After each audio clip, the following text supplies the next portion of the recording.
কি যে বলবো তোমাদের, কিছুই বলার মানে আমার ভাষা নেই। আমরা খুব তাড়াতাড়ি ডাক্তার দেখাতে যাব আমার শাশুড়ি মাকে নিয়ে।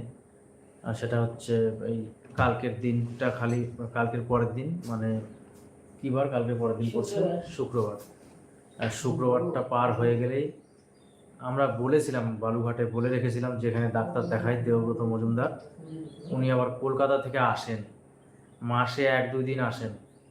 তো আমরা বলে রেখেছিলাম, তো ওখানে আবার যেদিন ও ডাক্তারবাবু এসছে বলছে যে একটু পরেই চলে যাবে, তোমরা তাড়াতাড়ি আসো।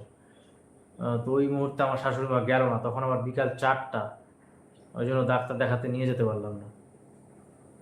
আর হার্টের সমস্যা, আমারও অনেক সমস্যা হচ্ছে, তো আমিও ভাবছি দেখাবো একসঙ্গে ওই ডাক্তারকে, যা ওষুধ দিবে সেগুলো খাবো।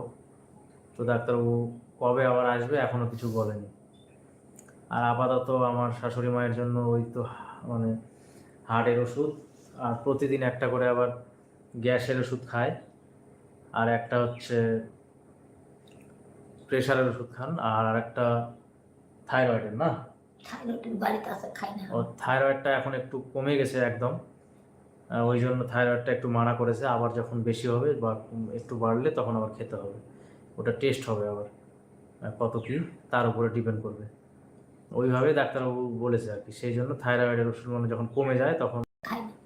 ও, যাই হোক, তাহলে থাইরয়েড ওষুধটা আনতে হবে। তো বললে নিয়ে আসতাম, আমি গেছিলাম।